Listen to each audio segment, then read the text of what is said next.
forward to special time together to commemorate World Children's Day, which from the bit of research I did in 1989, on November 20th, the United Nations adopted the Convention on the Rights of the Child.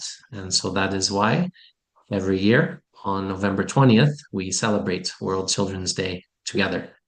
So welcome to several of you who have joined in the past few minutes.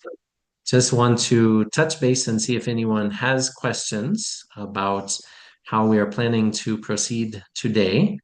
I think Lewis and Erica, if I'm not wrong, you're the confirmed panelists, and Knight will hopefully be the moderator for that panel. And then towards the end of our 90-minute time window, we're planning to go into breakout rooms so that we can deepen our connections and relationships and have more time to meaningfully share with a higher number of our like-minded friends, colleagues, and child advocates from around the world. So I'll just check and see if anyone has something to share before we start. We have several different recording pathways happening, so we'll share those in due course. Welcome to Faraja and Judy and Tracy. So if you would like to introduce yourself in the chat, you are welcome to do that. And want to also maybe invite Hillary to say a few words from the youth perspective about how your World Children's Day has gone so far, and then I'll reshare the agenda in the chat. Over to you, Hillary. Yes, can you see?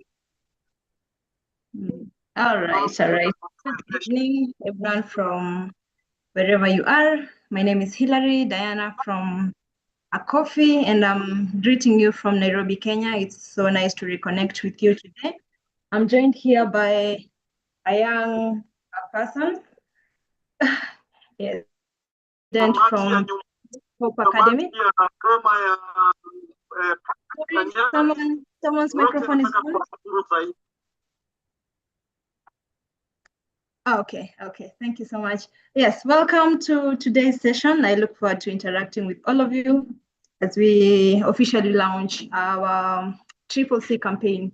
I'm excited. I look forward to having a great time. Thank you. Thank you, Hillary. So just to check if your neighbor would also like to say hello. I know we're planning to hear from her in a few minutes together with some youth voices, but want to check if Phyllis would also like to say hi. Yeah, sure. Hello, everyone. My name is Phyllis from Pleasant Hope Academy. I'm an environmental ranger, and today I'm very happy because we are celebrating the World Children's Day. And I'm happy for this meeting because I'll speak about how children play, what role children plays in environment and health. So to begin, I would like to say, thank you. Yeah, thank you, everyone. So I think if I heard correctly, Phyllis is ready to present, and I'll invite us to begin with that. And then we will have Myson come in with an update about what is happening on the ground in Belém in Brazil with COP30. But want to just officially welcome everyone. I will share an agenda in the chat. We're planning to be together for approximately 90 minutes, but want to start with a child, Phyllis, at the center and sitting in the stead, together with other children from Brazil, nearby to Jolita, and others who we carry in our hearts. Over to you, Phyllis. Thank you so much. I'm grateful for this opportunity. So to begin, I'd like to say that children are the most vulnerable affected by climate change. The effect of climate change, maybe with food, lack of water affects children with their health, and it makes children to have diseases, maybe waterborne diseases, and also respiratory diseases. So I like to say that adults should engage children in climate change action, because we can also play a role. So the first, to begin, I like to say that children plays a role in informing other children, or what is called raising awareness. So children raise awareness to adults, maybe adults who don't know about climate change. When children learn in school about climate change, they go and inform the adults and maybe their grandparents at home, and they all take action in climate change action. So the other one is they advocate for policy through conferences and also COPs. So I request for adults to be engaging children in conferences so as to make them also advocate for policies. The other one is they practice sustainable habits. Children, they collect litters, they practice waste management through what they learn. They learn about climate change, and they play the role, like, you know, those solution to climate change. So children also engage, they play a crucial role. The other one is community engagement. Learners come together in groups, maybe environmental clubs, like the club I am from, the Environmental Rangers Club. We come together and we inform the community about climate change. We talk about the effects to them and how the solutions, you know, yeah, those ones. And there is also the children play a crucial role in educating others. As I said, they educate the other children, maybe children who are not able to, maybe younger children who are not able to access information about climate change. So the children who knows about climate change educate others and inform them. I think that's what I have for today. Thank you.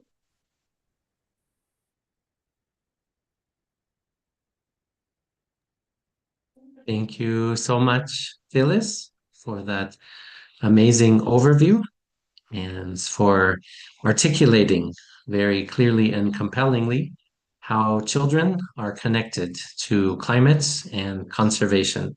Kazi nzuri sana, tunashukuru kweli. Very good work, and we appreciate. So next, I want to invite Dr. Pamela, who is together with someone very close to her, named Ruth. Karibu sana, Ruth. Good morning. Good afternoon, everyone. My name is Ruth Faith, and I am 10 years old. I'm going to grade 5 next year. And today on International Children's Day, I want to speak for children everywhere who deserve a healthy, safe future. Climate change is not just about melting ice or rising seas. It is about us, the children. When the air is polluted, we cough, and most children get asthma. Exposure to constant droughts and floods cause some children to develop bad health. Climate change is harming our health and our dreams. But we can make a difference. We can plant trees, save water, and keep our environment clean. We can remind adults to protect nature, use clean energy, and make choices that keep children safe. Every child deserves clean air, safe water, and a healthy planet to grow up on.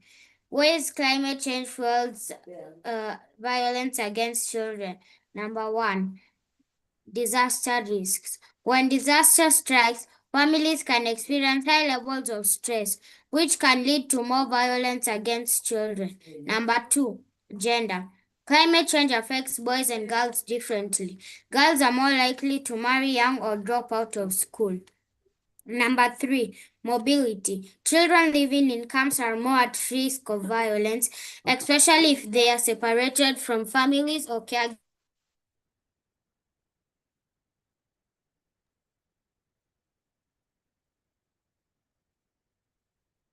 to support their families financially. On this special day, let us promise to take care of our planet because protecting the earth means protecting children. Thank you. Thank you. That was Ruth, and I believe she has been able to deliver a message.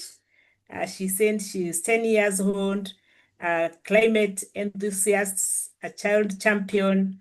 She has participated in a bit of activities in Kenya, including growing trees, participating in environmental conservation in her school, and she's the president of our class. A clap again for Faith, and thank you for allowing her to speak. Thank you so much, Ruth, and also your strong mentor and role model, Dr. Pamela. We were together a few hours ago for the Kenya community launch of the Triple C campaign, and Ruth was also able to share in a very strong and impressive way together with the other children who graced and even in the strong majority were the strongest voices for that occasion. So thank you again. And before we jump to the youth category, just to put Myson on alerts that will come to him soon, I want to check and see if any others, such as Jolita, who I can see the children who are together with you, or anyone else who is joining together with a child who would like to say hello, say anything about who they are, or something else to share with us who are child advocates, even if not all children, joining and connecting from around the world. Welcome, Jolita, and your Hello, friends. hello everyone. Say hello. Say Hello. Hello. It's a pleasure to be here with you. I'm Jolita from Brazil. I'm a member of Giraua Education in planetary health and education for youth and children. And so I coordinate here in Brazil the Planetary Youth, the Planetary Health Project, Giraua. I study in Center University Unilins. I'm in a study program. I study a research program in university about the youth club Giraua here in Lins. And now here with us to celebrate the Children's World Day. They are going to say their name, but I would like to ask Luis Gustavo. Luis Gustavo, Brazilian, can you help me to translation the girls' presentation here? Good. Let's start to her presentation. A 1 hour sprint twice a day off the vent to try to increase the CO2 a little bit. And then after they left home, they went and had some labs. Oi, gente, meu nome é Emily, tenho 18 anos, faço parte do Corpo de Saúde Planetária, sou membro fundadora. Espera um pouquinho, espera que ele vai traduzir. Vou tentar traduzir aqui um pouquinho, tá? So, hi everyone, my name is Amy, tenho 8 anos? 18. 18. Ah, tá. I'm 18. I'm one of the founders of the Brazilian, the Clube de Lins, which is related to the Giraua project. E agora a gente está com um projeto na Horta, que é os defensores da mãe natureza. And now we have this gardening project, which is called the Nature Defenders. O que vocês fazem lá? E eu ajudo as crianças, ensino elas a colherem alface, verdura, plantamos verdura. I myself, I've been supporting other children in learning in the garden, as for harvesting the crops and also planting others how to wash them properly.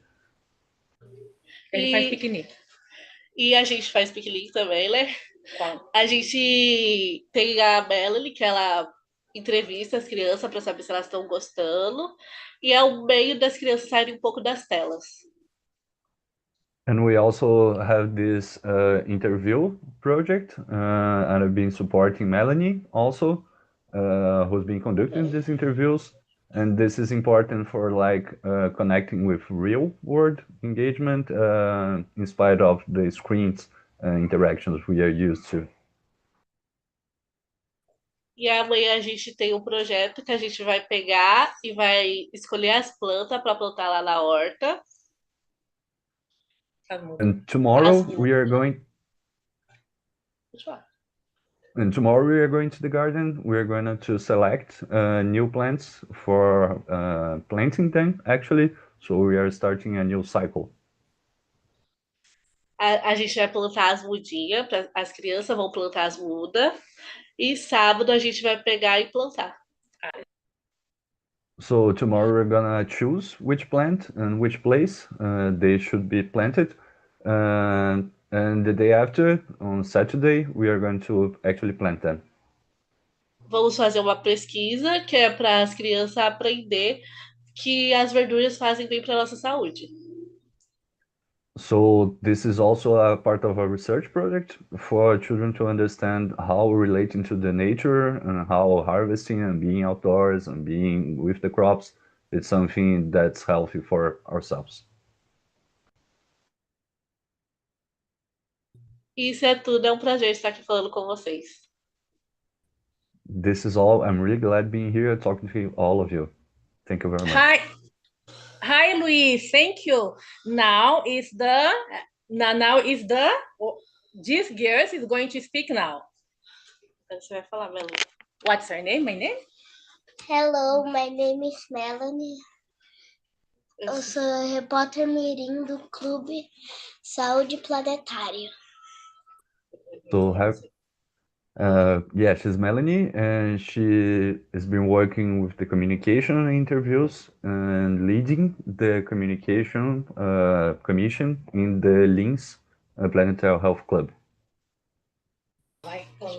Eu tenho 8 anos e gosto muito de colher as plantas, verdura, e também é muito bom para as crianças sair da tela um pouco do celular. I'm 8 years old, and I really like being in the garden and harvesting the different plants, because I do feel that this is not only healthy, but also supports on the nutrition standpoint, but also supports like engaging in real world connection, not only on screen connections. Eu também gosto muito de cuidar das plantas, que vai muito bem para a nossa saúde e para a saúde da mãe natureza.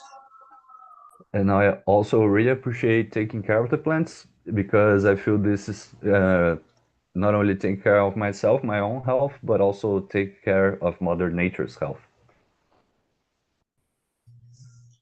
Eu amei estar aqui. Feliz Dia Internacional das Crianças. Tchau. Hello.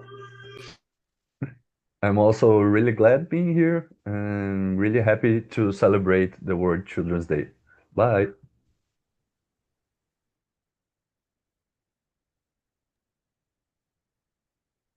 Okay, Luis. Thank you for translation, everything that the girls say here, and thank you, Niden, everyone, the group, for this opportunity, because it's so important. This space to children and youth speak about their project, their action, and thank you to hear children and the youth. Thank you very much.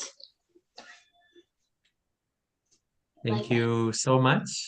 And we invite all of the children who have just shared to raise your voices, to let the adults know who you are next to, what we can do to make this kind of connection virtual around the world.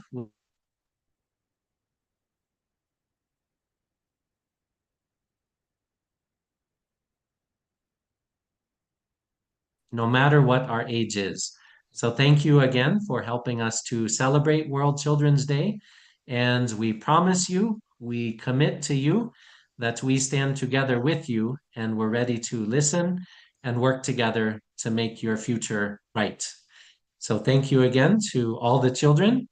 Next, I want to invite Maisen to share some updates about how your first trip to Brazil has been, a very special place, the mouth of the Amazon River in Belém, and important discussions happening in COP30. Welcome, Maisen.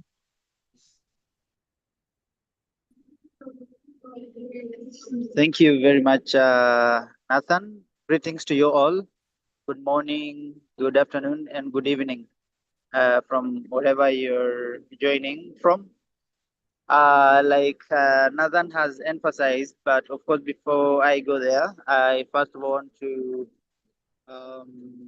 echo the contributions and the beautiful presentations from our younger ones, the children, and referencing that the discussions here in COP, I have seen a lot of children and youth really coming together in solidarity to discuss very pertinent issues, to discuss their way of life, and to discuss different innovations because it is so evident and it is true and very clear that children and youth have the solution to the problems we face as humanity.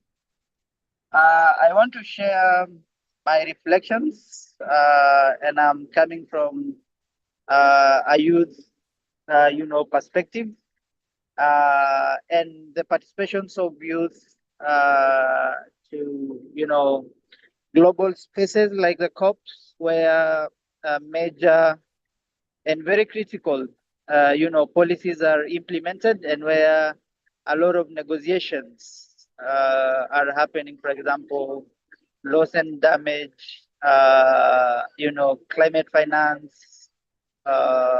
People or indigenous people, for example, are calling for governments, for parties, for corporations to pay for loss and damage. So these are very beautiful and very amazing conversations that are very much relevant to the group, children and youth.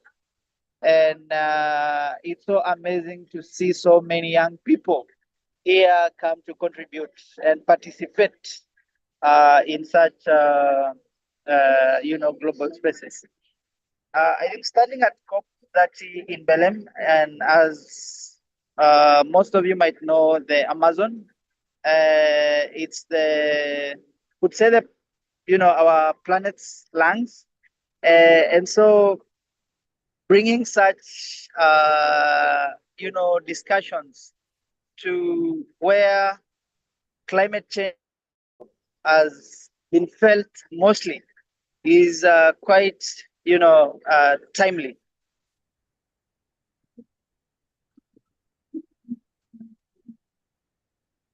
So my contribution to this COP and how I see it. For example, yesterday I had the honor of representing, and the other day I was nominated as the African focal point for International Indigenous Youth Forum on Climate Change.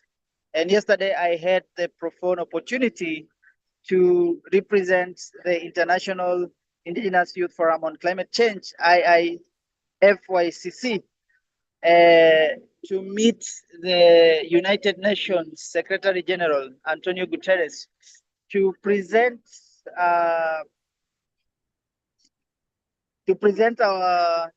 statement from the global children and youth, groups. And it's so important for us that we amplified our voices, we told our stories, our lived experiences, and of course for the young people from across the world, and including those from indigenous communities who hold generations of wisdom about how to live in harmony with nature. And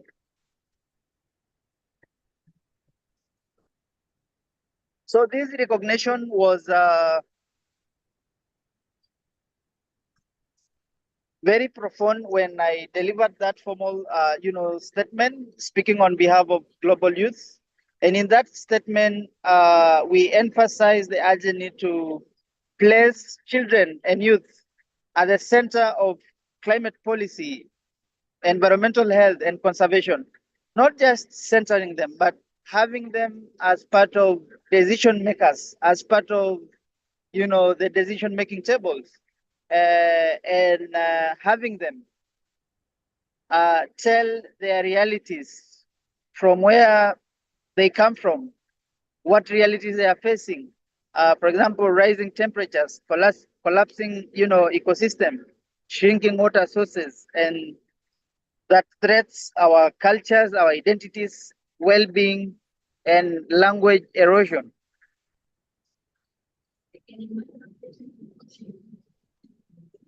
So there's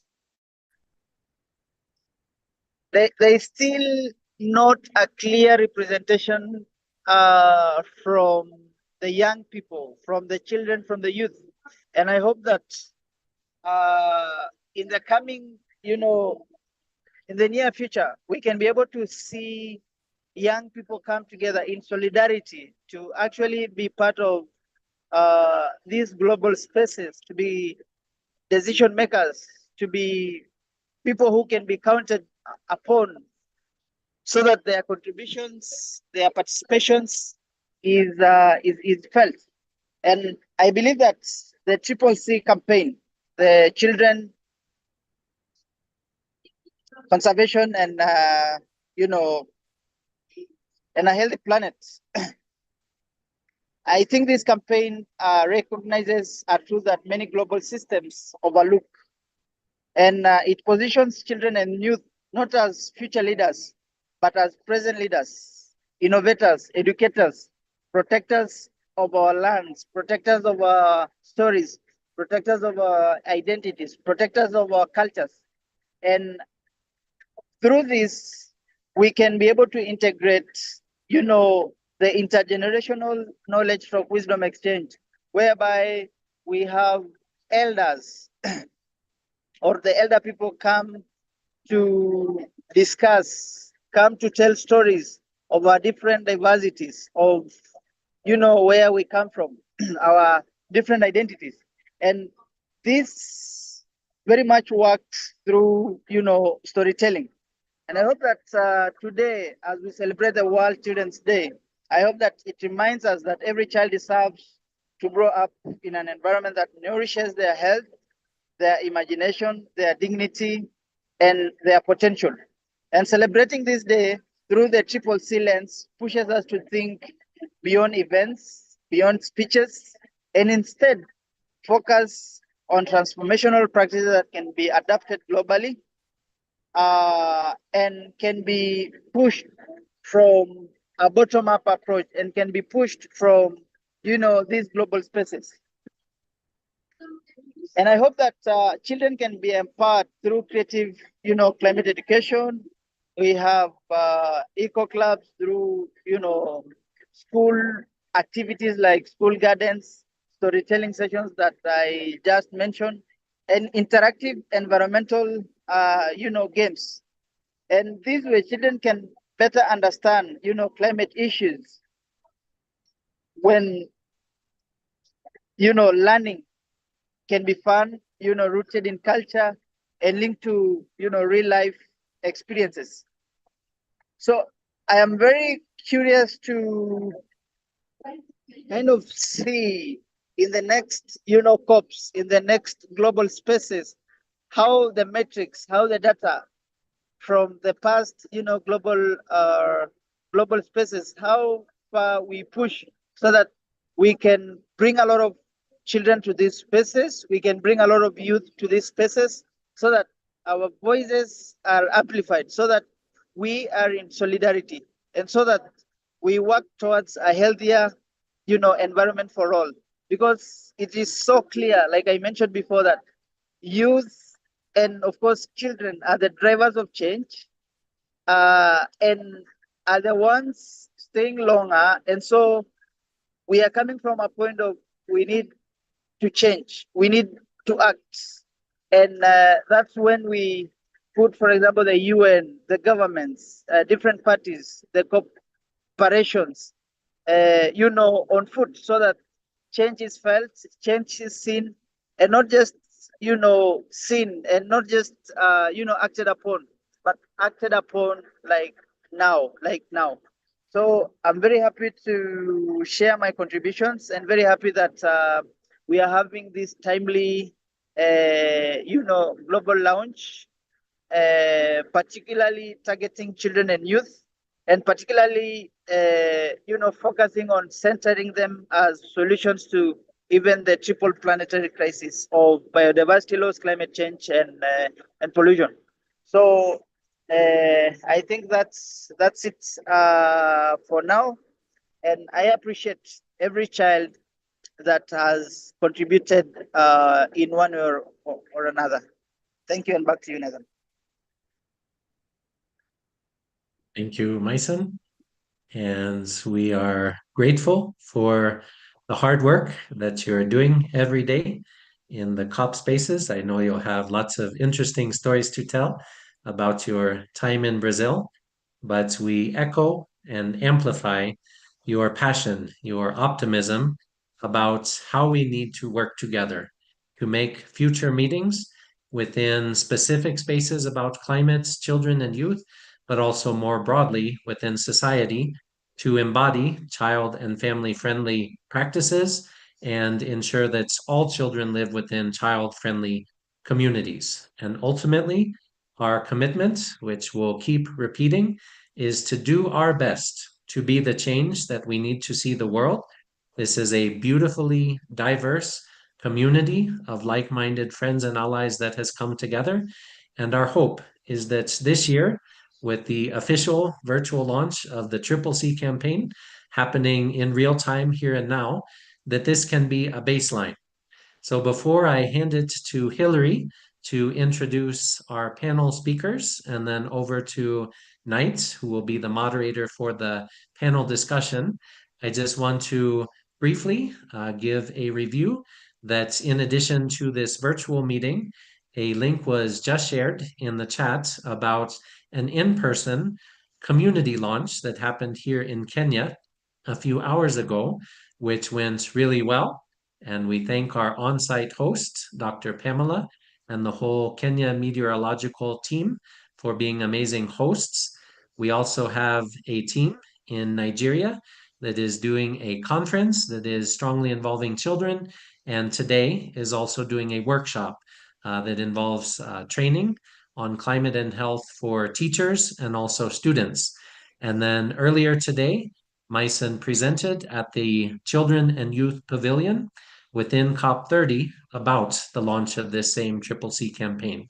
So that is our baseline, and we invite each and every one of you with the benefits of 1 year of advanced planning.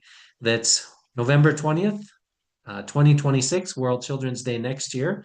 Our hope is that we can have dozens or even hundreds of events happening on the ground so that we can build and share hopeful stories and solutions together within a like-minded community. So I want to now pass it over to Hillary to introduce our global experts on children conservation and climate. And then we'll be happy to hear from the panel discussion, followed by a Q&A, where we'll give a chance for audience members to give their questions and feedback to the speakers. And then we will have a breakout session where you'll have a chance to get to know some new people in the next hour or 30 minutes. So over to you, Hillary. Thank you so much, Dr. Nathan. I am really enjoying the conversation we are having. And now, ladies and gentlemen, it is my pleasure to introduce to us our speakers tonight. I will begin with Erica Timko, PhD. Is an assistant professor at the University of Minnesota. She Twin Cities, that is School of Nursing. She is an integrative nurse Faculty Fellow and a Marilyn Syme Research Fellow with the R.E. Bakken Center of Spirituality and Healing, an Institute on the Environment 2024. Affiliate and has been a professor for over 20 years. Her area of research is focused on integrative nursing and well-being, with a particular interest in the role of nature and forest therapy on this psychological and social well-being of pediatric, adolescent and young adult cancer survivors. Ladies and gentlemen, a round of applause for Erica Timko. You can clap, balloons, hearts. Thank you so much. Our next panelist is Luis. Luis has a background in biological science, teaching. Sorry, just allow me to start again. He has a background in biological sciences, teaching, that is IBUSP, and a PhD focused on outdoor environmental education. He contributed to the creation of the Brazilian Planetary Health Club, and is one of the idealizers of the Food Directives Project. He participated in the Brazilian Ambassadors Project 2022, as well as the PHCA 2023. He is currently part of the PHA's Next Generation Youth Council, collaborating in the youth engagement subcommittees, and the Brazilian Planetary Health Network in the Education Interdisciplinary Working Group. Ladies and gentlemen, give a round of applause to our panelist, Luis. Welcome. And now maybe I can invite Knight to chair this session. Thank you.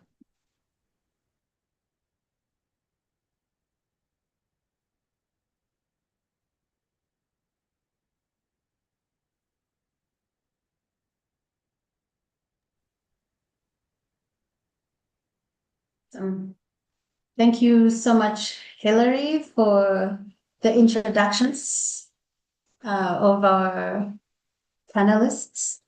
And I'm really excited about this session for quite a few reasons. And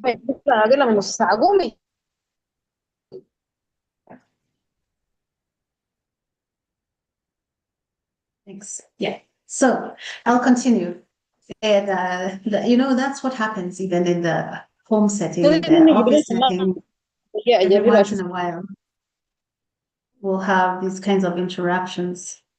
So hopefully we'll be good. But yeah, I'm very, very excited.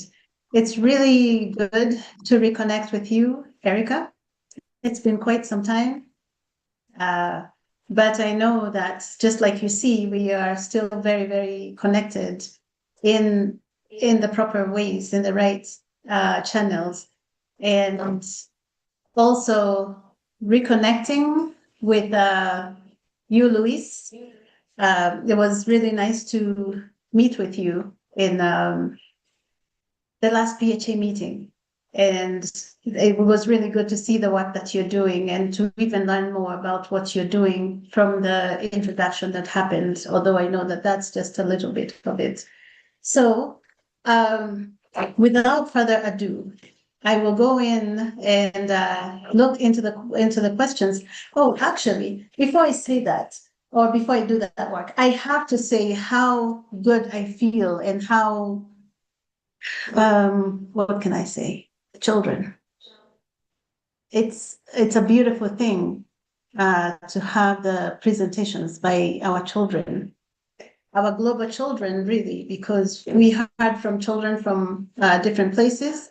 And Jolita, I'm really happy to connect with, I don't know if these are your born children or these are the children you're working with, but regardless, it's just really, really good to see some of the children that you've been working with and to really put some meat into the work that you're doing. So I will go ahead, and I almost got a little emotional there, but the children, thinking about the children does make me feel that way.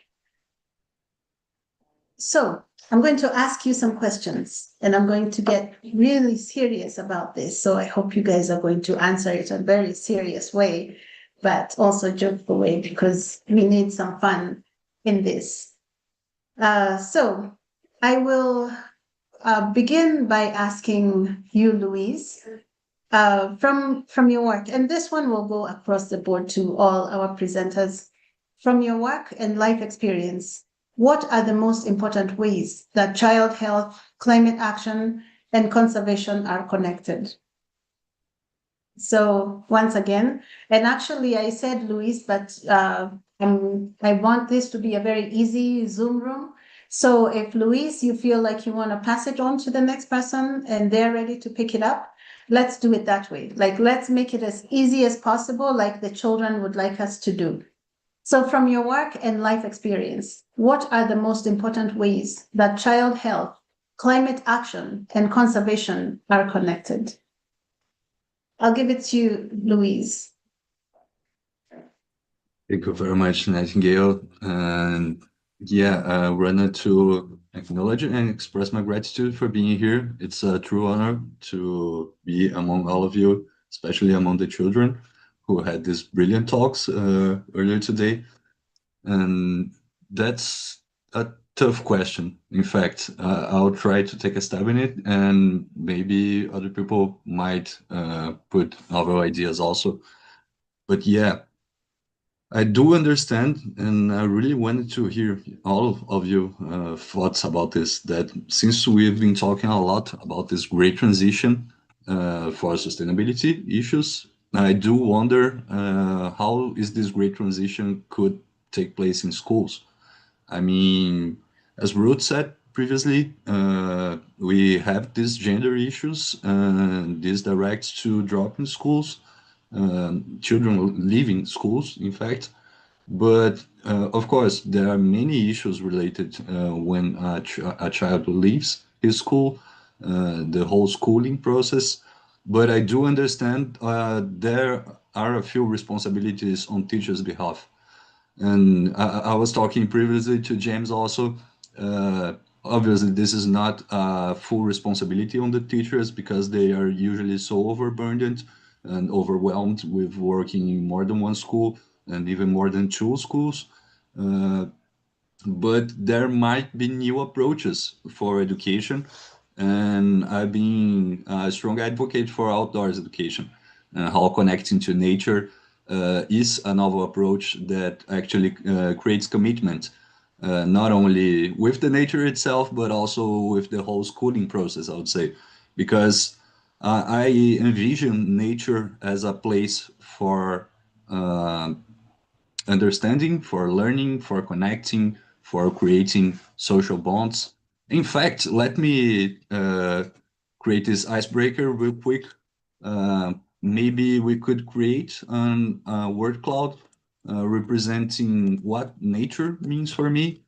I'm gonna ask to drop this in the chat, and if you could access and put new ideas, I would be glad to see what's this word cloud on what nature means to me will look like on our community. So yeah, in a broad perspective, I would say this new approach and the school's roles towards child and youth education is a path for addressing directly these climate and health issues, which are deeply interconnected. So that's a first try to address this question, which is really tough, and I'm really curious to hear all of your thoughts about this. Thank you very much. Thank you, Louise. Again, my name is Erica, and I'm a nurse. That's where Nightingale and I have really connected over our shared history and vocation. I'm also a professor, so I've been teaching for many, many years. But my greatest job, my greatest work that I feel that I've done is that I continue to do is that I'm a mom of 6 kids that bring me the greatest joy and the greatest challenges and the greatest education, actually, in learning and listening to my kids. They are all over right now. Actually, I have many at home, and we have an exchange student with us from Mexico City. I live in Minnesota, so the central United States. And he has family in town. So tonight we're having a dinner of 13 people for Carlos's birthday, 16, like turning 16. What do I wish for a 16-year-old right now? I have a 9-year-old is my youngest. My oldest is 24, who lives in Japan. So we're kind of all over the place. But when I think about the work that I do and really what has brought me here as a mom, as a teacher, and as a nurse, I agree, Luis, our educational systems are overburdened, as is our medical system is quite overburdened. But who are the people that are most connected to the children? And those are the nurses and the teachers. So I think our children's health is under attack, the psychosocial health and their social health from the great burden of the environmental changes, the anxiety, the depression, the sleeping challenges, the traumatic stress experiences from clean air, not having clean air, clean water, safe food source, things like that are real challenges. And we need to help children reclaim their right to a safe and healthy environment where they can live, go to school, play, and eventually, later in life, get a job to support their community, to support them, to support their families. And I really believe that giving children this voice to reclaim their agency, to have a voice in what their lives can be. This work is not for me anymore. I'm 50. I will be here for hopefully another 30 or 40 years, but the work that I'm doing now is for my grandchildren. That's what keeps me motivated. And we have to help children to have that voice for a good work, for a good environment, for a good education. And that's what wakes me up in the morning to continue to do this work. And I believe that we can really mobilize that by partnering with our community agencies. Educators cannot do this. Nurses cannot do this. We need to partner with our community agencies that are on the ground, that are in the communities, that are with the children outside of school, where they live, where they work, where they play. And if we can do this together, I know we can do this together. We have the answers. We just need to implement them in meaningful ways for our children. And they will take this work beyond anything that any of us can imagine right now. And that's the hope that I have for the future of this work.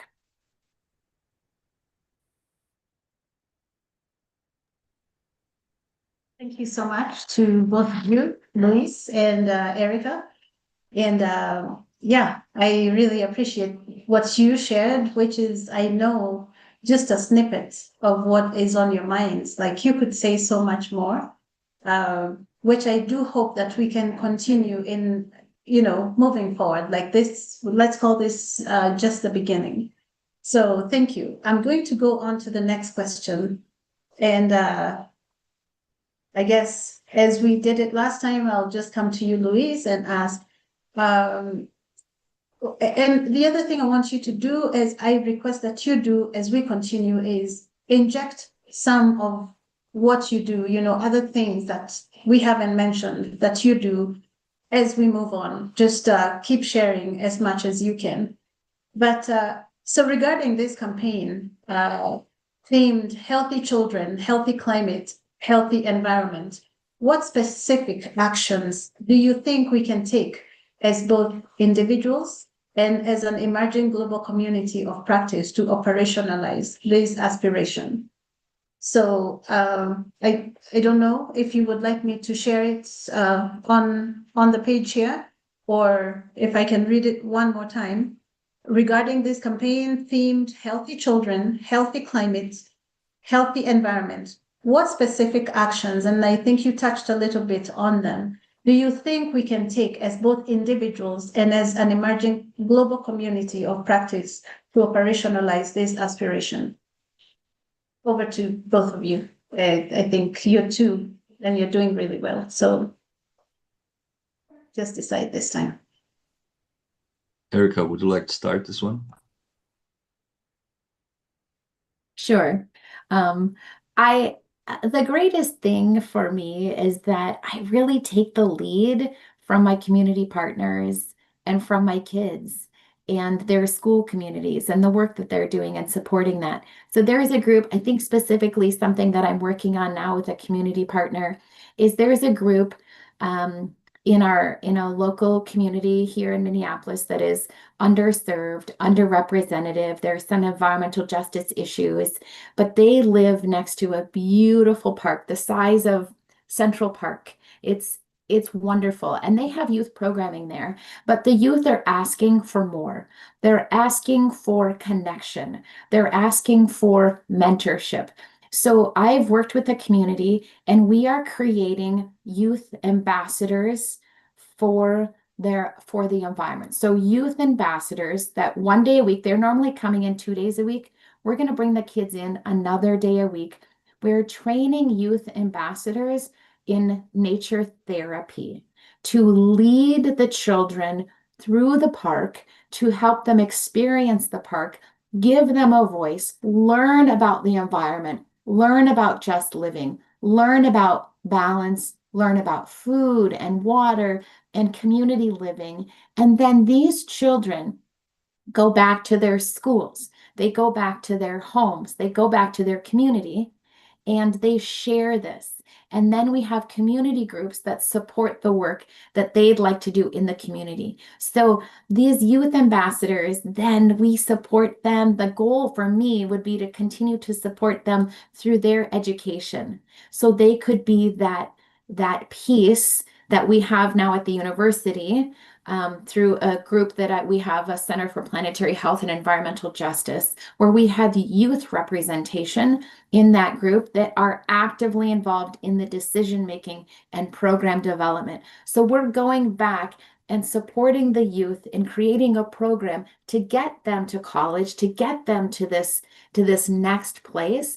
So not only taking children where they are right now, but thinking where they can be in the next 5 to 10 years, and then elevating their voices. Because hearing from children and hearing from young adults about what they envision the world that many of us grew up in, now it's a dream for them. When I grew up as a child on a farm 30, 40 years ago, running and playing with clean water, clean air, clean food, all of these things, that's a dream for them now. And that's crazy in one generation. So I really just want to support kids in their dreams, that I know we can make it a reality for them.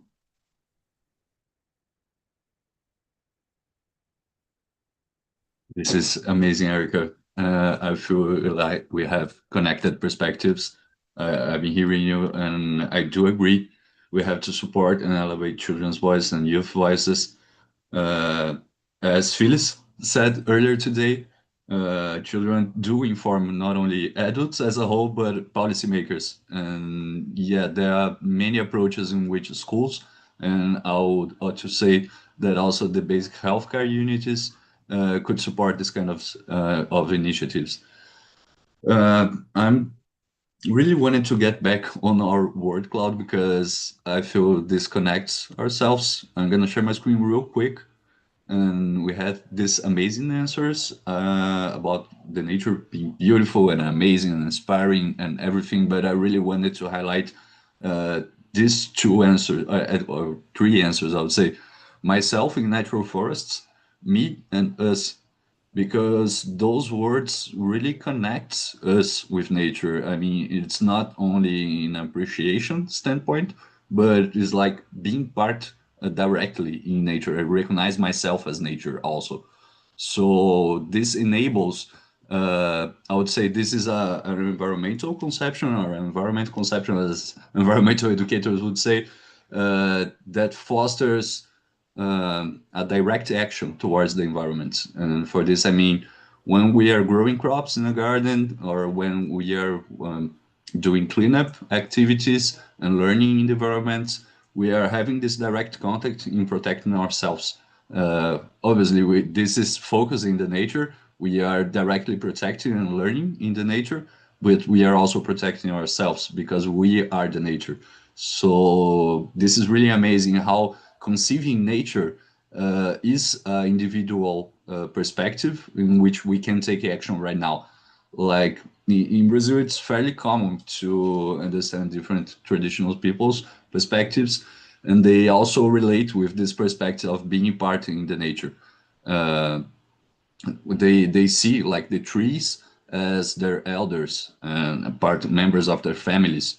So it's absolutely not okay to just wipe down a tree, because it's like being a part for your own family. And like this kind of conception of the environment is really where I wanted to get to, because once we understand as an individual that we are the nature, when we are taking care of ourselves, we are also taking care of the environment. And I wouldn't say this is about being egoistic. I would say this is a novel way to relate to nature, a novel in this Eastern society perspective, which has been causing all of this harm. So yeah, in brief, I wanted to get back to schools' roles and also the basic healthcare units. There are a few initiatives, and I would like to share the Food Detectives project. In broad terms, in Brazil, we have this national healthcare system, and it has a monitoring for this the food safety, in fact. And it is a standard protocol which has been validated from scientific perspectives. But what was our question? We were wondering if this kind of survey that the healthcare system implemented could be addressed in schools in a learning perspective.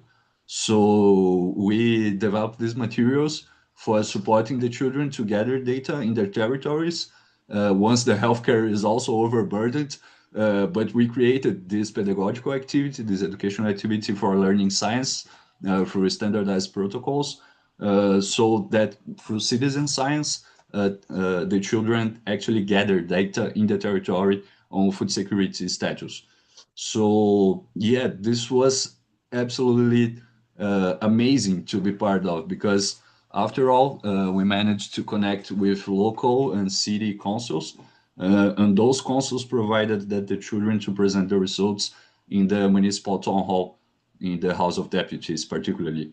So children taking part in these places, being there in the House of Deputies particularly, it promotes like, yes, you are part of the political system, you have a standpoint, your perspective is necessary, and this is not only rhetoric, this is like, you have to be here, you have to take part in these decisions. The data you're gathering in your school, with the support of your teachers, with the support of the healthcare unity also, it is important, and it's a robust path to engaging the children and the youth, not only in science making, but rather in policy making and changing different realities. So I guess this was too long, sorry. But I'm really excited about this perspective, and it really resonates with all it's been said. That's amazing. Thanks.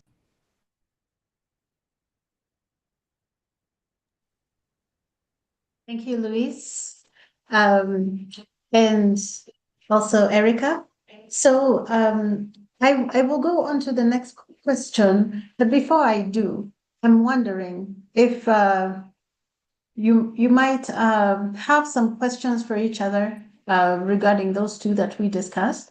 Then I can move on to the third one. And then I also see Jolita's hand, and I'm wondering, Jolita, did you want to add a little bit more, or because if it's a question, we can wait a little bit until we're done with the presentation, and then you can ask. But if you wanted to add something to that, please come in.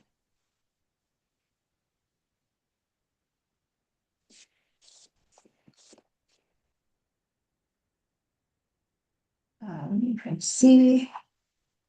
Okay, all right. Thanks, Jolita. Any questions, Erica to Luis, Luis to Erica, or we continue? There's just so many opportunities for great partnerships. So I'm excited to have this launch, not only for this group to accelerate work around the world, but to collaborate with one another. So thank you for your work. Thank you. All right. So now I'm going to go ahead and ask what ideas do you have about how we can both initiate and sustain an impactful global campaign, especially in relation to your local communities and also your professional networks? Yeah, you're welcome to come in on that one. I guess just building on what you've been talking about. And I guess I'll hand it over to you, Erica. You seem to be thinking about something. I'm always thinking about something, Nightingale. It doesn't end. I was just thinking about, you know, I come from a health perspective, children's health perspective.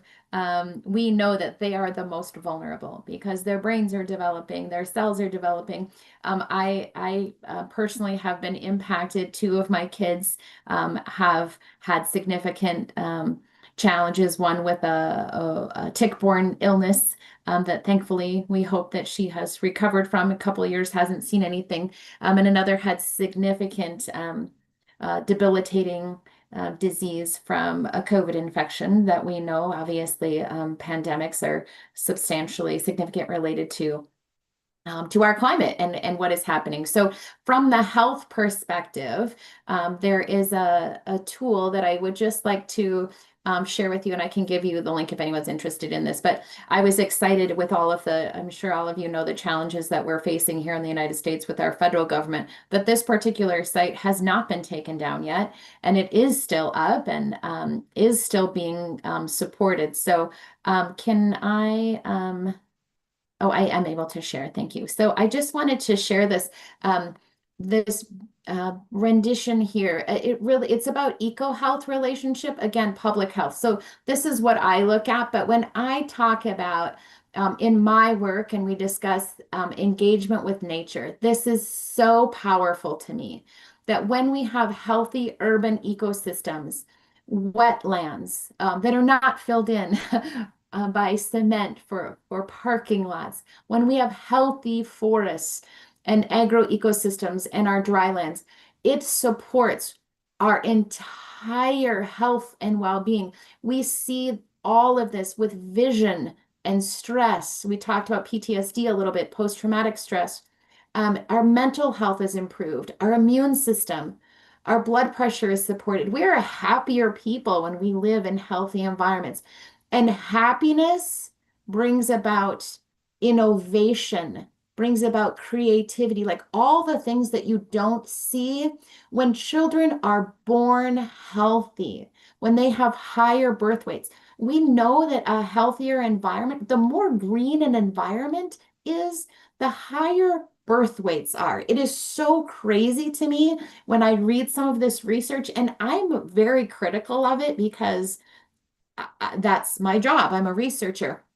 And I look at some of these studies, and I look at some of my own studies that I'm doing with young adult cancer survivors when they talk about their environment was key to their healing, so they could care for their families, so they could have the energy to participate in activities, so they could go for a bike ride, so they could be active, engaged participants in their treatment, so they could literally survive the effects of cancer. And it is so crazy to me to think about how important all of this is to our entire health and well-being. So when I think about like what's the key to all of this in the United States, it all has to relate back to health and well-being. It has to. And in my opinion, and if we can just keep thinking about how we can promote that health and well-being and healthy environments and that connection, reconnection with our natural environments, this is how we can change the world. And continuing those, again, it's just community, building community and relationships. That's all I got about that.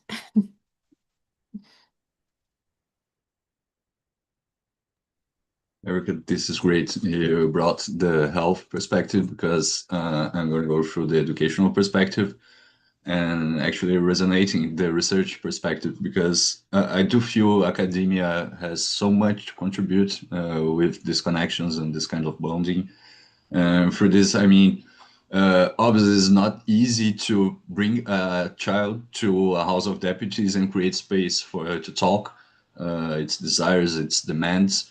So I would say we have to support this in breaking for different minor steps for supporting educators in engaging in these kinds of activities. And I would say in a Brazilian perspective, the university is a place that has many resources for developing educational materials, for creating events, for hosting panels. And this is a huge responsibility. I mean, I myself am an early career scientist, and I've been struggling trying to understand exactly what the university might or may not address. But I've been really trying to raise this flag. We have to address the social issues directly, and we have to take action. Action research is a really interesting perspective because we are not only like extracting from our territories and trying to understand what's going on, but we are directly dealing with this kind of situation. So I would say my point of view gets this together. We don't have to just get to a place and understand this place, but we have to act for this place. And children definitely knows how to act and what those particular spaces need.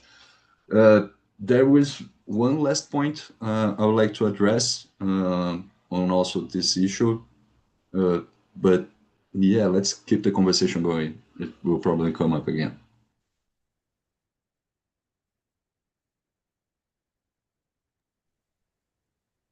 All right. Yeah, thank you both. I think we're getting to a place where we could actually, you can touch a little bit on those thoughts that you just held back, Luis, because we are moving a little bit closer to the end of our panel presentation. You can hear me okay? Okay, good. It seems like my connection is a little bit iffy. But so because the last thing that I want to ask before we just make it a little bit more open, well, or actually this is really making it open, is do you have any closing thoughts or specific recommendations for each of us as individuals or for our collective emerging network? So you can spill it all out, whatever is remaining, and because this is your chance. Luis. Go ahead, Luis. Okay. Yeah, that's, I wish I had this answer. I can try to address it in this educational perspective. I would say we have to be creative because there are no answers. The answers are not posed. I mean, we are dealing with a unique challenge in a planetary health scale, sorry, and trying to connect these many communities. It's something that science itself is dealing. That's the interdisciplinary or the transdisciplinary issue. I do appreciate the planetary health lens because I understand it connects different silos of knowledge. I mean, through social thinking, through philosophy thinking, through health thinking, and also on my behalf, the educational perspectives. So we have to be brave to try to address the issues we've been dealing with, but with novel approaches. And I would say leaving this adult-centered and only grown-ups centered perspective, it's something that would be useful in these many sectors. I mean, in education, we are directly talking to the children and hearing children and working for them. But I feel there are many spaces, many other spaces. I wonder, how the university could encompass and relate to children? The planetary health clubs could be an approach for this. I would say Joelita has so much to talk about it because she's been spearheading this kind of action here in Brazil, and I'm really curious to hear what she's going to say about it. But yeah, I would say we have to be brave to tackle questions we have never dealt with and to try to address in creative approaches, I would say. That's not an answer, but I wonder, I wish this might foster our discussion. Thank you very much. I think it's a great approach, Luis, actually. And I think to go along with that, and I heard a speaker talk about this last week as well. But I cannot stress enough that in all of our spaces and in all of our conversations, we need to be talking about this. If you're on the train, if you're on the bus, if you're at a school meeting, if you are working with your communities and you're in a work meeting, every class I teach, I bring in the health of the planet. I bring in the health of the environment. Tomorrow I'm speaking about biophilic design to an architecture class. You better believe that I'm going to be talking about the benefits of nature and a healthy environment for our children that are going to be in these spaces for many years beyond us. When we're, you think about an architect designing a space, you think about a civil engineer designing a bridge. Who's representing the land when you're designing that bridge?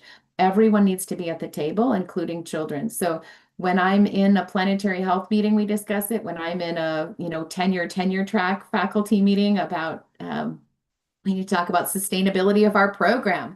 And that's not going to happen if the earth is not here. And when we're educating nurses have to have a foundation in conservation oh my gosh, you think about the health and the environment, and we're all there serving families and children and individuals, and we were all kids once. Like, what do we want in our environment?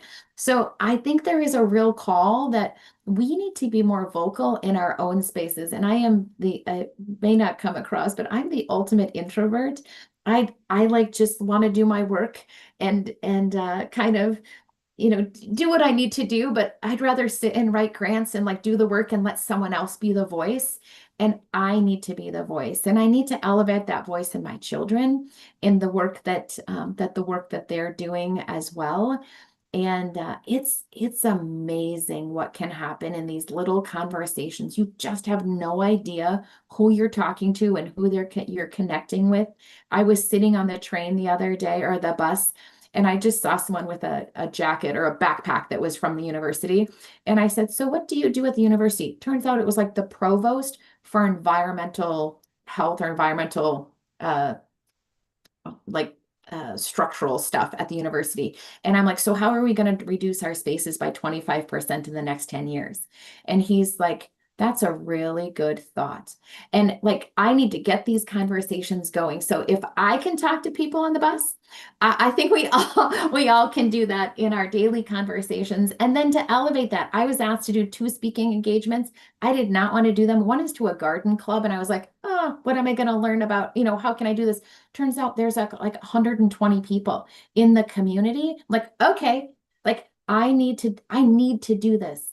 Minnesota Student Nurses Association has a state meeting, and they're like, "Oh, will you come and talk about nursing?" You better believe that the focus of that is going to be on the environmental health and elevating children into those spaces as young nurses.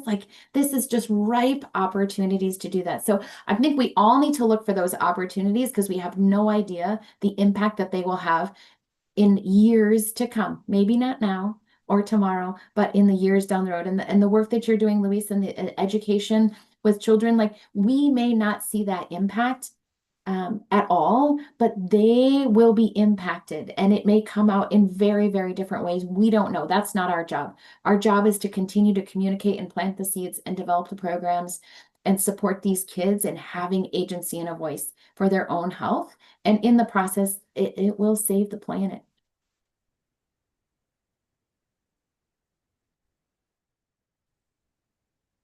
Wow, beautiful. to both of you. I actually didn't keep time, and I'm not sure how much time we used. I feel like we maybe used less than we were allocated to use. So if we still have time, we could continue with this. But I would just like to say a big thank you to you, Louise and Erica. And I am beyond happy. You know, it's a really good balance. I think, Erica, you're the one who said the educators and the healthcare providers, and you stated the nurses, and you know, I fixed my collar a little bit with that, but really, health and education, you bring those two and you get a really good package. And so I'm really, really thankful to both of you and looking forward to what comes out of this moving forward.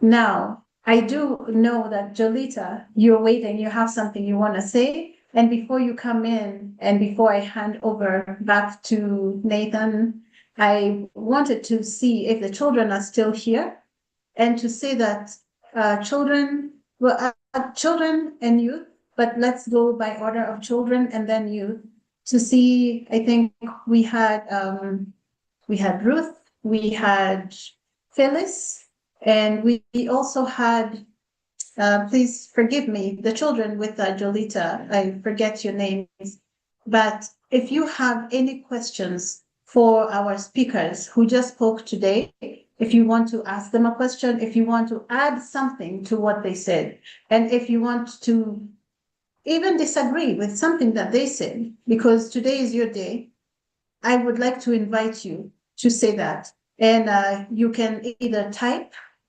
you can ask someone who's with you to type so that it doesn't show your name, but just if you want to share, feel free to come in. And you can lift your hand up or you can just come in. And yeah, so I'm going to give it to Jolita as you work on that. And I also had been told by Nathan that Louise, you had something to share, like a video of some kind. So if that is there, I'll give it back to Nathan to see if there's time. But so the children, a little bit of time for you to think, and Jolita, please come in. Thank you. Just to add any information, so I think about Louise, Erica, very good listen to you. I'd like to know that the university, the Planetary Health Group here in Brazil, the network Planetary Health that belong to the USP University, they are open to discuss with the group here about the youth ambassador, because we have yet the youth club here in Brazil. So the Saraiva, Professor Saraiva from Planetary Health Network, and because Saraiva represent the Planetary Health here in Brazil. So and I would like to say to Louise as well, Saraiva wants to start the ambassador, Embaixadores Mirim, that is a youth ambassador environmental here. And so we would like to talk about that, how the university through the youth ambassador program can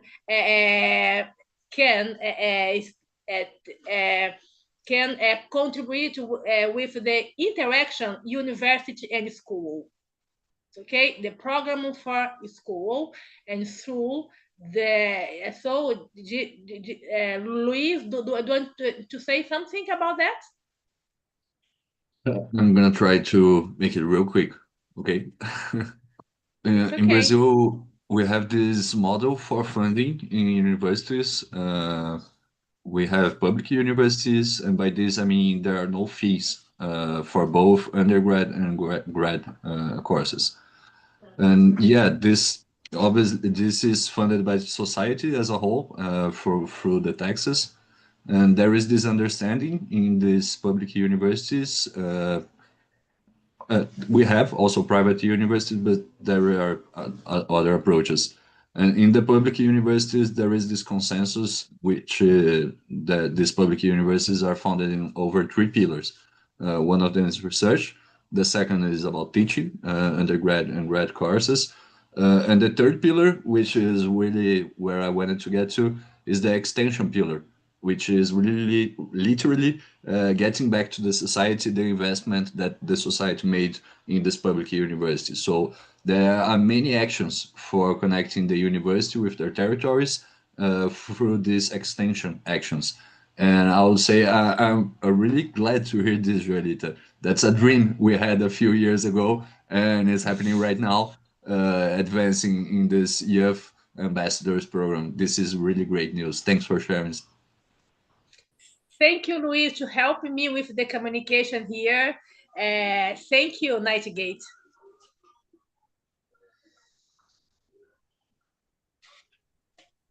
Thank you, Jolita. And as always, it's really good to see you and to see that you're still keeping it strong with the children and for the children. So, children, I think you had a chance for you to maybe think a little bit about if you have anything to say to our presenters. Is there any child that would like to come in before I give the chance to the youth?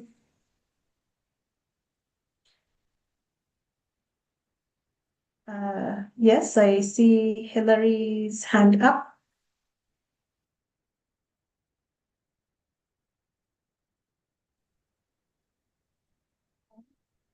So what I'd like to say is thank you.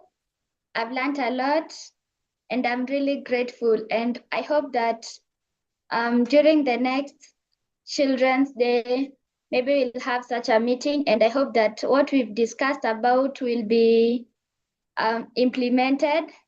And I'm really grateful. Thank you.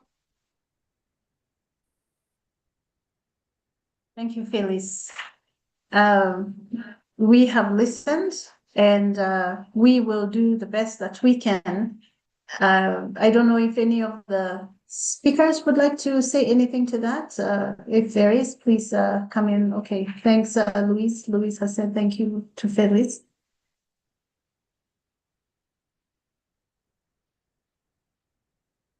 I also see James Olekis here. James, please come in. Hello, everyone. Yes, we are very happy to have this day. And with me here, I have my 2 sons. I have posted a photo in the chat part, and they just wanted to greet you all and perhaps some other children around the world. Tangau, can... My name is Tangau Kesir. I love planting trees. Okay. And that's my Yes. My name is Kadina Kesir. What do you do in school? At home? Are you here? Climate change. Very good.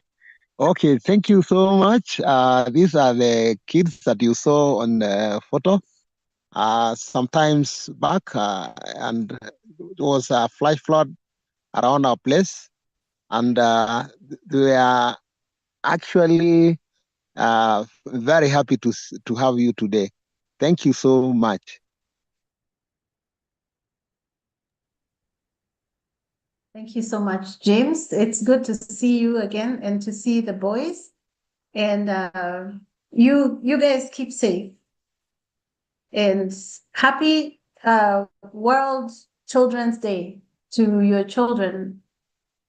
Super. Asante sana, Asholeng. Asholeng.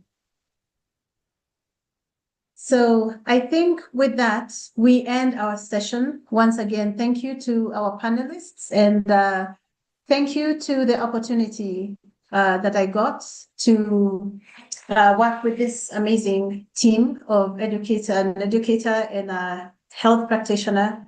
And now I happily hand over back to you, Nathan. Thank you so much, Nightingale and Lewis and Erica. I have really appreciated myself, and I've also seen so many positive reactions in the chat and using the emojis. So strong work and inspiring work. And as Phyllis has said, let us rise to this challenge, both individually and in our local communities, and as what I am hopeful can be a true community that remains connected. So I want to invite James, who is the breakout room king. I know we are approaching the 90-minute mark, and so I want to respect everyone's time. We want to walk the walk and talk the talk, both of those, when it comes to health. And generally, we try and not have meetings run too long, but this is also a special day to celebrate the children and to envision and to dream together what we can do to integrate children, climate, and conservation, so that this Triple C campaign is not just a flash in the pan, but is in fact something that can grow through awareness creation, joint advocacy, and ultimately collective action for positive impact locally and globally. So if anyone needs to go now, I think we could invite you to share. Otherwise, if James, you are up to the challenge, I want to invite you to come in and engage our team who has joined together in a conversation about the best way to use our remaining time together. Over to you, James. Yeah, thank you so much, Dr. Nathan. I'm seeing we are almost approaching the 90-minute, which is 2 minutes. I've divided the breakout room into 6 rooms, which I'm seeing the minimum number being 3. That means everybody will have something to say in the breakout room. But I will say we just interact and discuss on some of the questions here. One of the questions is, both now and in the future, how can we work together across borders and boundaries to jointly celebrate important dates such as World Children's Day? That is the first question. And the second question is, what are specific contributions that you and or your organization can contribute to the Triple C campaign, which will help us to collectively lay a strong foundation for positive and sustainable long-term impacts? And the third question is, how can we ensure that our campaign embodies healthy relationships and best practices in coalition and the movement building? I will paste the questions in the chat, and then we can interact with that. Let me say 5 minutes, 10 minutes. I don't know how much I will allocate because the time is not on our side. Nathan, can you guide me on that? Yeah, let me try, or we walk this journey together and invite. Or maybe we just do it here. Yeah. Because I'm seeing time is not on our side, and we will need to do it as fast as possible. You can discuss that question here as we are all together. Thank you, James. My suggestion. Thank you. And it's never an easy decision about how to use time. We are strong advocates of trying to give everyone a platform to share, and breakout rooms are one tool to enable that. But let's hope that in the coming days we'll have that opportunity. And I roll with that plan, James, for us to remain connected in this space. And so several of the community members who are with us have not said anything yet. And so I want to invite anyone who has not shared yet, especially, but would like to share, to please raise your hands or unmute. And hopefully you have heard the discussion questions or prompts that James reviewed verbally, and also we pasted in the chat. And ultimately, our question, our invitation to you is what we can do together to make this a healthy space, a space where our time is well used through education, through inspiration, and meaningful opportunities for shared action along with networking. So the floor is open, and please come in. We want to know you better and hear from you.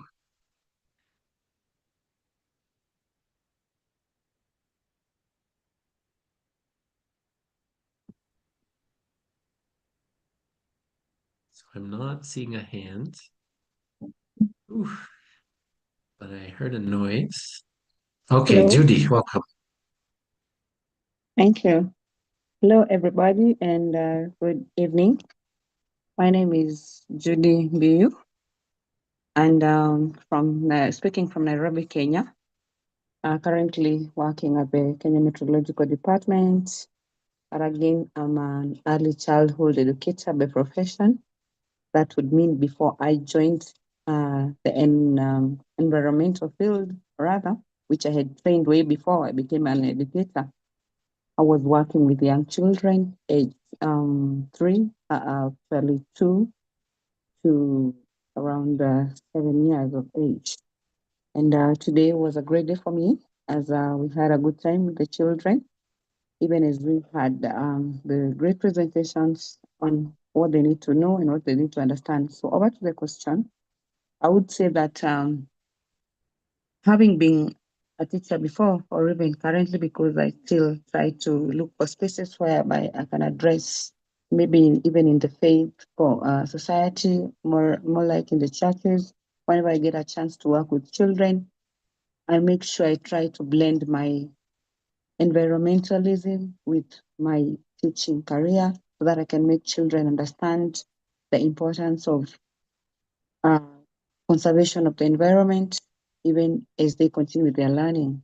So one thing I think we should do is engage the curriculum developers so that more so in the developing countries, and our country, Kenya being one of them, whereby children get informed from as early as when they join school. Like a 2.5-year-old who is in cradle, or more so 3 years old who is in cradle or in creche, is able to understand all these basics, or even this little knowledge about what the environment is, environmental conservation, such that maybe this one would mean even the learning environment should be environmental friendly. It should have this, for example, the tree planting exercises should be started should be done to children from early ages. I mean, they need to know that we are planting and growing trees. They need to learn that importance. So when we engage the curriculum developers, it is easy for the curriculum implementers to incorporate this kind of teaching, or more like, these lessons in their everyday teaching in their classroom activities. Secondly, I'd also love to say that the teachers themselves are the ones on the ground. I think children of all ages spend longer hours with their teachers as compared to their parents. And in a busy world like we are living in, whereby the parents are up and down, and they're from jumping from this to that, it's important that we do more sensitization on the curriculum implementers of all cadres, so whereby maybe the teachers are also aware, conscious of the importance of having a healthy environment. They are aware of the emerging issues in climate. They are aware of what it entails on you, why maybe probably a school in a certain region, for example, in our nation, whereby we have children who go to schools in marginalized communities or places that are for floods, drought-prone areas, whereby pupils will skip out from learning because of maybe the drought is too much, and or maybe the vastness of the floods. keeping them off from school.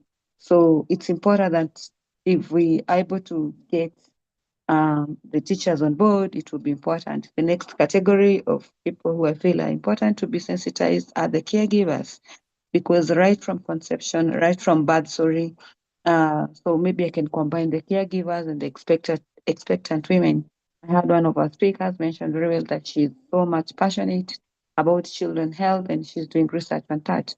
I think even as early as women conceive, mothers, they need to be educated on once you beget this child, depending on where you are, what kind of food stuff or are you going to offer your child? For example, we have children who are born in wet and cold and climate zones. They need to understand that the fact that these children are born in those zones, they need to embrace maybe dressing their children warmly and feeding them in the right nutrition, like checking on their nutrition. More like if we educate the caregivers who are spending more time with the children who have not attained the age of joining school, and also the mothers maybe, now we'll be saving the society and we'll be making the work of the partners of this great initiative become easier. And just like I also thought it's it's good that I'm encouraged by some of our children who are speaking here, who are in clubs in their schools, that if we see into it that we push so much to have these environmental clubs very, very active in schools. Currently, I think we can see that climate change issues are very, very loud. It's not those days when we didn't, not many children were aware. So today we are learning with the children that it is their right, it was their day. So if these rights are continuously done through the clubs and also more participation, even in inter-schools, and having them on board, I think it's so encouraging. Otherwise, I think I can speak a lot from being a teacher before, but I really want to end there because of time and to give other contributors a time. Thank you.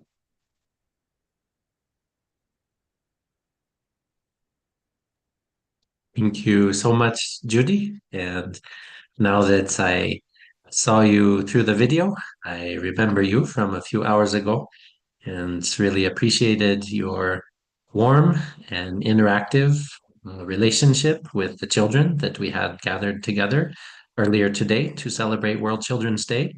And just want to echo the point that you made about the importance of actively engaging within the educational space, the curriculum developers, also the caregivers. And ultimately, I think our shared challenge is to make these messages not technical, not too data heavy, but instead telling a story. And it's a hopeful story about how we are a part of nature, how we don't have to choose between our children or healthy children and being stewards of our environment. In fact, if we care for children truly, we are caring for the environment and vice versa. So thank you for your amazing work, and we look forward to having your important ideas and expertise with the early child development and interaction with children, even as we see how to connect virtually and embody best practices in moving together with children. I know that was part of the thread in the chat. I think Pascalia had mentioned how we need to do all that we do as much as we can together with children, so that it's not something about them if it is without them. Instead, it is together with children meaningfully in the center at all times and in all places. So the floor is open. I know several have not yet shared, so please unmute. And really interested in hearing from you. I posted this in the chat about our strong desire to remain connected and our active efforts to open up spaces, whether through communication channels like WhatsApp or email or virtual meetings like this, because we need to get to know each other better, because we have a lot of work to do in the wider society that has so far to go from being actually child-centered and environmentally friendly. So please reach out by email Please share any feedback you have now about the way forward. We are looking at a calendar for 2026 to continue aligning with global dates of significance. We have started with World Children's Day, but early in the year, especially Earth Day, Biodiversity Day, and Environment Day in April, May, and June. Those are some of the Q2 very strong environmental dates that we're looking to very strongly center children as we recognize the importance of environment and celebrating those kinds of days. We see that an opportunity for a community of practice such as this one is to remain connected, to plan well in advance what we can do at the community level to celebrate Environment Days, but to do it in child and family friendly ways. Then, in terms of a specific next step, virtual meeting that we have planned, the first Friday in December, that is 2 weeks and 1 day away, on December 5th, we're planning to have a First Friday global gathering that will heavily emphasize again our message and our intention about children, climate, and conservation, including specific plans for a conference that's our ACOFI team, one of the key conveners for this global coalition. We're planning in early August to align with International Youth Day and also World Day of Indigenous Peoples. That was a bit about the way forward, but again, the floor is open. I want us to maybe aim for 5 more minutes. Hopefully we are clear enough about who this group is, the CCC campaign. Also, we have a leadership space that is coalition oriented, that goes by the abbreviation of HCCC Coalition. So that starts with health as the first word, children as the second word, then the other 2 C's, again, Climate and Conservation Coalition. And again, from the top, Healthy Children, Climate and Conservation Coalition, HCCC in summary. And that is what we are looking at for this community to remain connected, but we still have a long way to go to know each other well and the amazing work that is being done by each of us.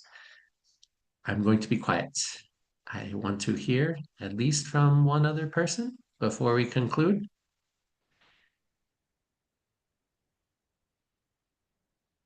Let me try you, Jeff. I know you have a lot to share, and I'd love to hear your thoughts about what we can do connecting children, climate, and conservation on this World Children's Day.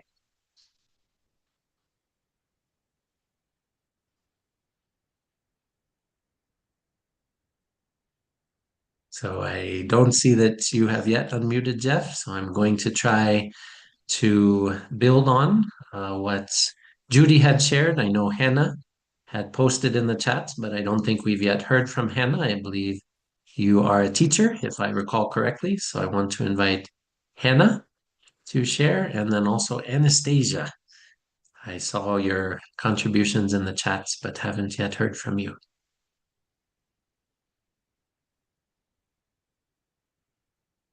No pressure, but just trying to be sure we have an opportunity to hear from all of our friends and allies around the world.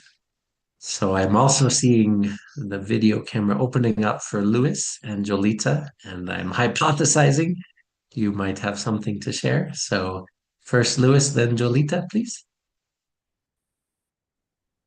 I would insist in creating space for other people to talk, but not sure if people are comfortable in sharing.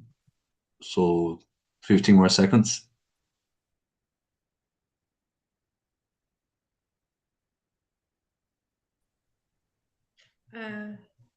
Okay, it's this event is so important to speak about, to think, to create a program for problem and practice activity for youth and children. And I'd like to know a very important phrase that I see because it puts children at the forefront of global climate action. It's very nice phrase. I think you need to be aware about that. And thank you for this opportunity. I love this meeting. Thank you. Thank you, Nathan. Thank you, Joelita. I do agree. In fact, I wanted to build upon Judy's comment, which is talked about the curriculum, and I do agree. Curriculum it's something structural for education, but what I really wanted to add and hear your impressions are two major points. In fact, it's quite often that in schools we don't have as much time or space for not only addressing the whole curriculum, but also adapting the curriculum to what our communities need. In fact, I mean, we had to select, that's a Brazilian perspective, and I really want to hear your perspective on this. So, yeah, even though there is the curriculum and it's understood as a law for schools, there are other spaces, the non-formal spaces and the informal spaces, as Erica said in the bus chats that we can have, and it might provide new ideas for people. Places like parks, places like squares, places like public gardens are also places for learning, and they are not so strictly committed to the curriculum. And I do envision these places not only as places for connecting with nature, but also as places for learning, and places with more flexibility to encompassing the children's voices. I wanted to hear how this resonates in your reality. And also something that's a burden for teachers in Brazil is like teachers have too many time inside the classroom. And for this, I mean, they don't have as much time for like preparing their classes, for like being part of cultural activities in their territories or within the communities. So they don't have as much contact as I myself would desire as a science teacher for like being sensitive to the community issues. And I do feel this is a kind of not declared policy on how schools should roll. So we are basically overburdened within the classrooms and not like taking part in our communities. And I really wanted to hear your impressions about this, Judy, Erica, Joelita, whoever might add to this. Thank you very much. So I'd like to add, for example, here at school, in my city, we started the study of the youth project here with Yanusha and my university, Unilins, and the University Royal Holloway in London, because we started the study about how to, about a good activity in planetary health for school. So, and this semester, I started speak with a teacher at school to collaborate to do the study. And so for them accept, contribute with the study, I needed to be concerned. I don't know how to say that in English, but I will say, because I help them about their program and their activity that they have at school, because teachers in Brazil, a teacher in my city, they have the environment program that they need to implement with their students. And so it's a problem when the university come in with different program that don't connect with the professional program. So Girawa study, youth club, listen to the teacher, hear the teacher, what program, what activity about the environment you are implement, you are carrying out, what and how we can help you with the with your activity. So the activity that you implement is planetary health activity. So good that you develop planetary health activity with your children. And so we can help you can, how can I say, we can, okay, you say thank you very much for you implement the planetary health activity. And so when I speak about our project, our planetary health project from Girawa, and so I need to connect the teacher activity with Girawa activity. And so because of this, many schools are going to contribute with Girawa Youth Club study here in Lins. Because this study project research connecting with the teachers activity that they are planning all year long.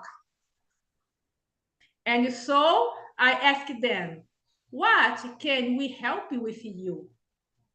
And so the teacher gets so happy. Oh my God, you can help us with many things, okay? And so I'm so happy with this project. And so we are going to finish it in June next year. And so the planetary health here in Lins, in my city, is very nice because the community, the city, the university, the school like very much. And because the project here help teachers and school how to implement, help them to about their program that they are in the curriculum. Yeah, already. And so parental health come in and help them in this way that they learn what is parental health from their knowledgement. It's okay? From the activity, the project that they develop in their school. From that, we can start speaking about that is planetary health.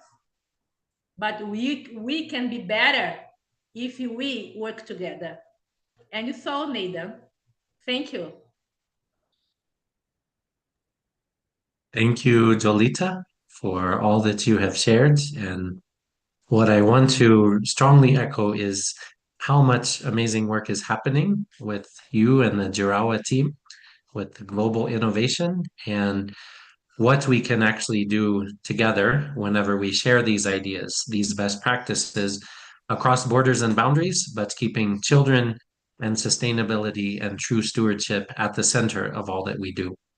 So I saw James with the hand first, and then Erica, please, James. Thank you, Nathan, for giving me this chance. Now, helping our children to adapt harsh climatic changes can be done in two approaches. First is physical preparedness. Like in the photo, you saw my little children, that is some 3 years ago, there was a harsh flash flood that happened in our place here called Mao. It has never happened like that before. But I decided to give these children heavy clothing. And in that,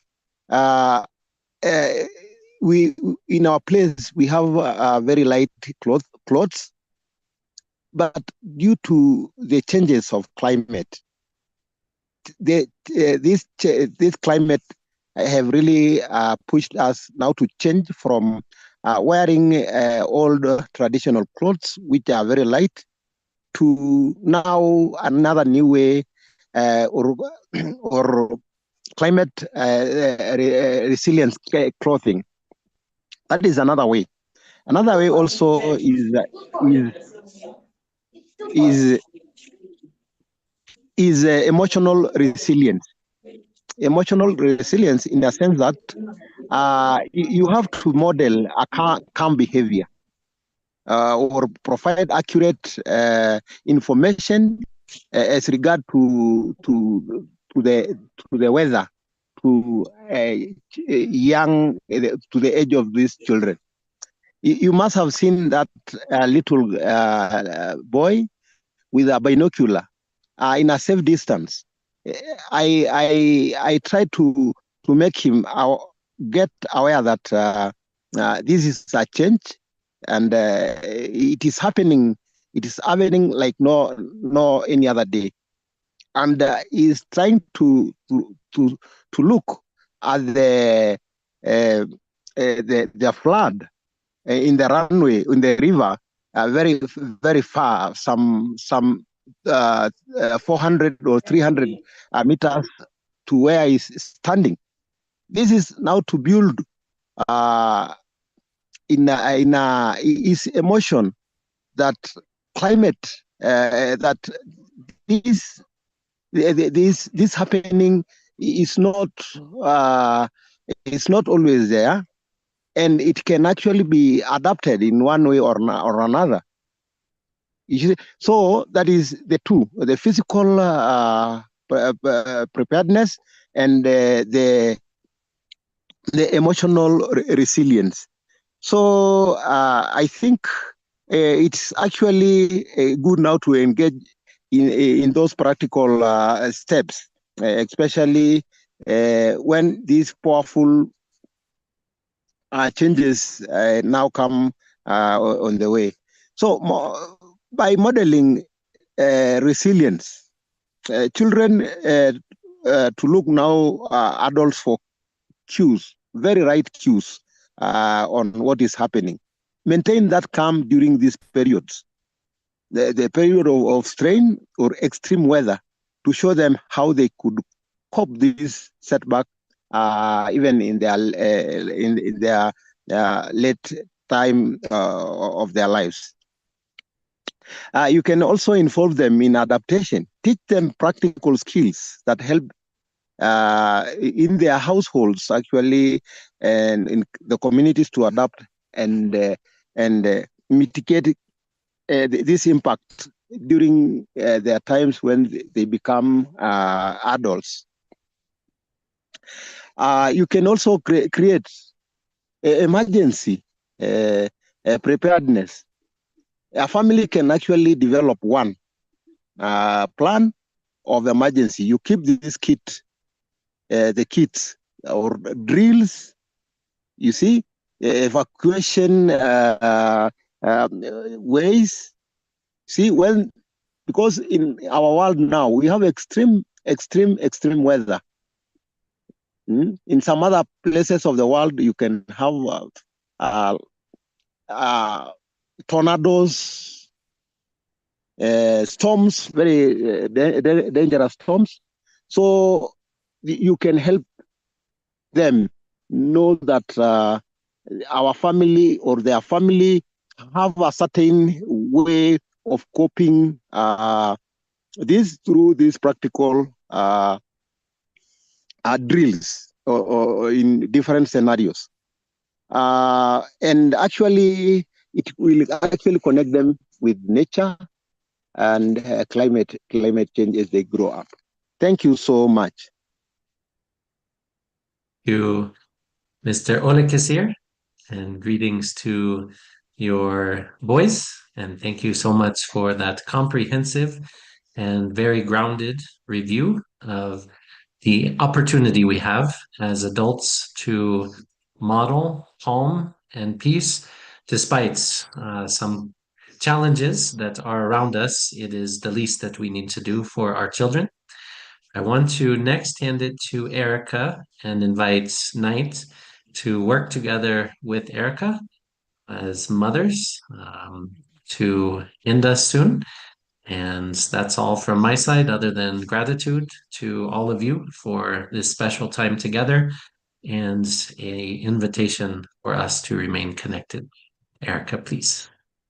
Thank you, Nathan. And I do have another call, so I'm going to have to jump off really quick here. But I just wanted to say to Luis, to talking about curriculum development, that we made a decision to not do add-ons, but to implement. So when you think about kids in math, like they're working on, okay, so you want to put on a math problem. You want to put on solar panels to decrease the burden and dependence on oil and coal to improve air quality. How many panels would you need if they each have, this much kilowatts and that? So you can implement these things through the curriculum rather than an add-on. There's an inventors fair every year for the 4th graders. And my daughter wants to invent something to clean up space debris. Like people do all these different things, Nathan. I love that. So to make a focus, it doesn't have to be an add-on, and it actually shouldn't be an add-on. It has to be implemented. And when you talk about too much content, not able to understand things, nursing curriculum in 4 years, there's no possible way that we can help nurses to know and learn what they need to. So we didn't add additional classes. When I talk about ethics, we added environmental justice. And everywhere we go, we talk about diversity and inclusion and equity, and all of those are so key to environmental health, to our human health, to all of that in our relationship with nature. So don't think an add-on, just continue to weave into curriculum. And I thank you so much for allowing me to be in this space. What a beautiful, beautiful way to start this new year focused on children and the climate. And thank you, Nathan and Nightingale, for all of your work. And I appreciate you all, and I will see you all soon. Thank you, Erica. See you soon.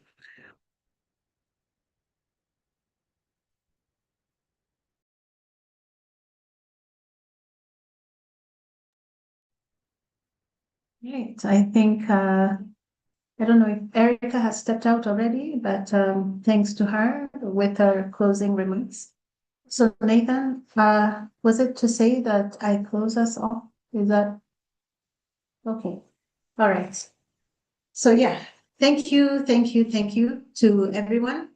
I would have loved to do a closing song, but my voice has taken a break. Usually I croak anyway, so it's not like it would have been that amazing, but it would just have been a thank you song in celebration of our global children, and also in appreciation for the time and the brains and the love that you have all put into this work.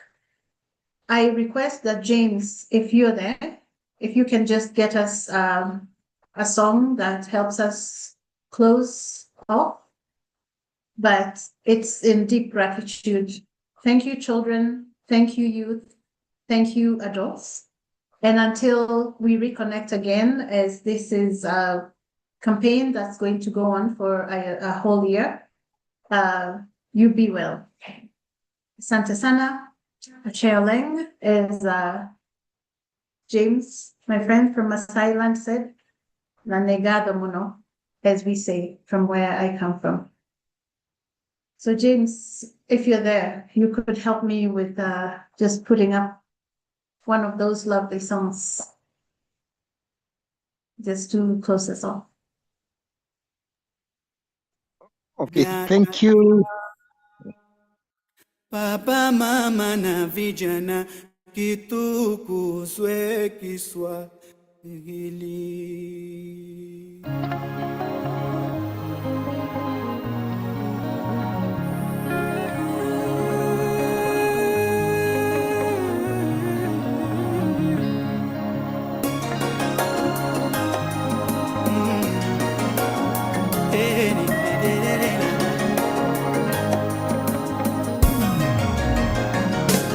Tutamuka uende shule asubuhi na mapema, wewe ndio kiongozi wa baadaye, utamsaidia baba na mama.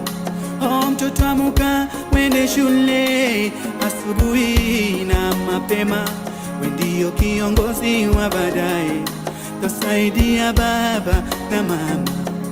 Kiswahili kitukuzwe, ndio lugha ya taifa. Baba na mama vijana, kitukuzwe Kiswahili. Kiswahili kitukuzwe, hiyo lugha ya Afrika. Baba na mama, vijana, kitukuzwe Kiswahili. Kiswahili kitukuzwe, hiyo lugha ya Afrika. Baba na mama, vijana, kitukuzwe Kiswahili.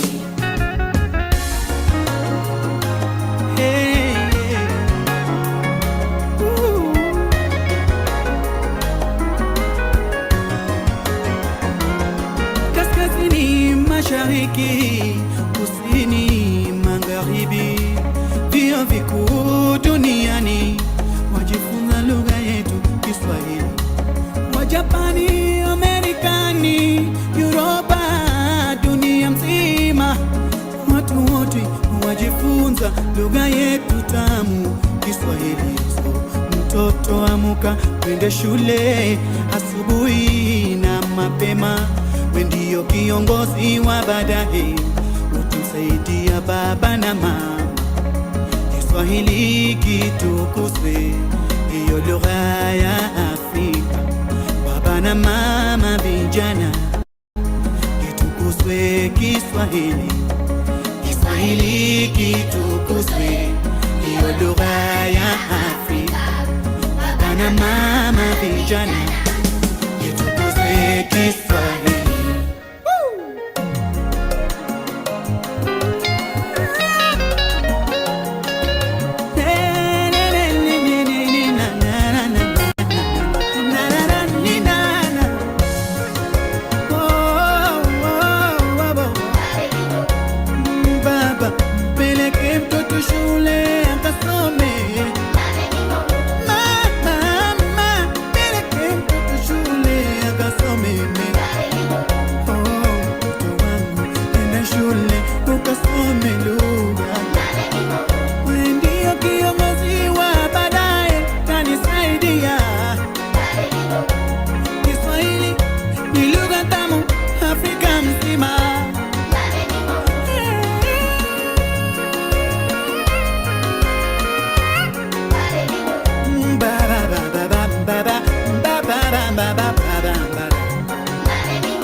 Thank you so much. The song is to everyone, and especially to the kids. Let's take our kids to school so that they will learn and they will be able to be equipped so that they will be futures for they will be leaders for the future.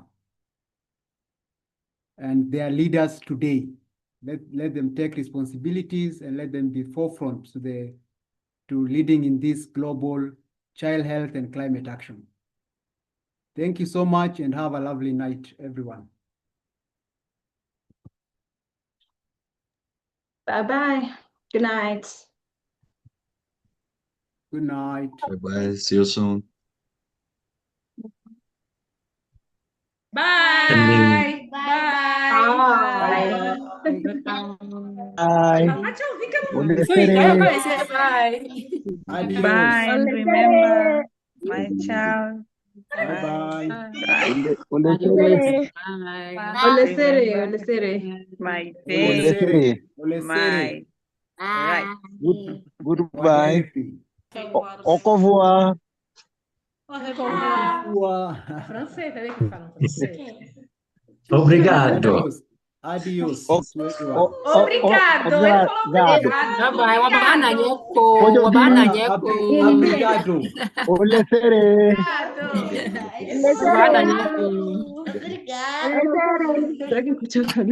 Obrigado.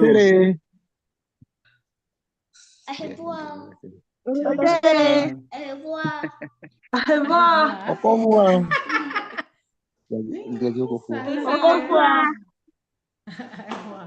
Eu já tô ouvindo dela. Adiós, muchachos. Adiós, muchachos. Adiós, muchachos. Ole sere. Kwaheri. Kwaheri. Kwaherini. Kwaheri. Usiku njema. Usiku Usiku mwema. mwema. Usiku Usiku mwema. mwema. Naam. Ole sere. Ole sere. Ole sere.